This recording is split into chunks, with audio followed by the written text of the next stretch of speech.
নবব্যারাকপুর প্ল্যাটফর্মে শ্রীগুরু সংঘের জলছত্র শিবিরে 480 কেজি দই ঘোলের শরবত বিলি করলেন কয়েক হাজার মানুষের মধ্যে।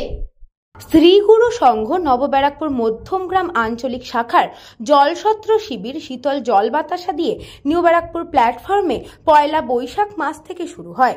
31শে বৈশাখ এক মাস ব্যাপী শেষে বৃহস্পতিবার সকাল থেকে বিকেল পর্যন্ত 480 কেজি দইয়ের ঘোল শরবত বিলি করা হয় হাজার হাজার মানুষের মধ্যে।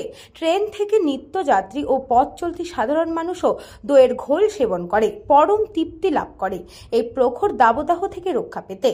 শ্রীগুরু সংঘের সন্ন্যাসী থেকে মহিলা ও পুরুষ ভক্তরা দুধ দইয়ের ঘোল শরবত গ্লাস মানুষের হাতে তুলে দিলেন। দীর্ঘ 55 বছর ধরে এই জলছত্র শিবিরে শেষ দিনে বিশেষ আকর্ষণ থাকে দুধ ও দইয়ের ঘোল শরবত।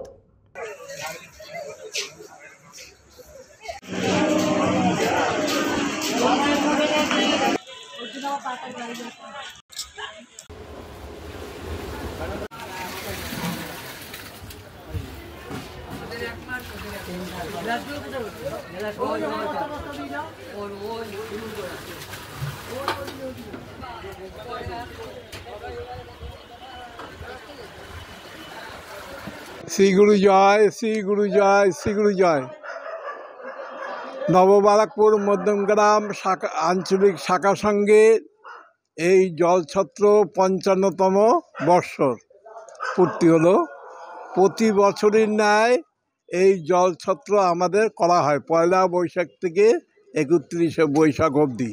শেষের দিন আমরা কম করে 5 কুইন্টাল দইয়ের ঘোল তৈরি করে জনসাধারণের মাধ্যমে সেবা করানো হয়।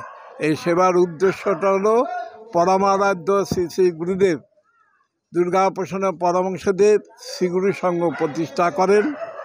প্রতিষ্ঠা করে বিভিন্ন শাখা সংঘের মাধ্যমে তিনি সেবা কাজ বলতেন, সেবা করো। তাই বিভিন্ন শাখা সংঘের মাধ্যমে জলছত্র হয়, বিভিন্ন সেবাই হয়। তাই নিউ ব্যারাকপুর মধ্যমগ্রাম শাখা সংঘ এই 55 বছর পূর্তি হলো, সম্পূর্ণ হলো।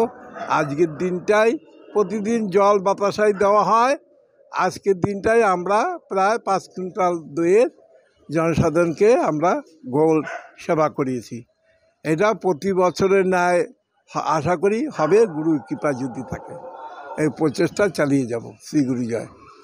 ব্যুরো রিপোর্ট, নিউজ বঙ্গ টাইম।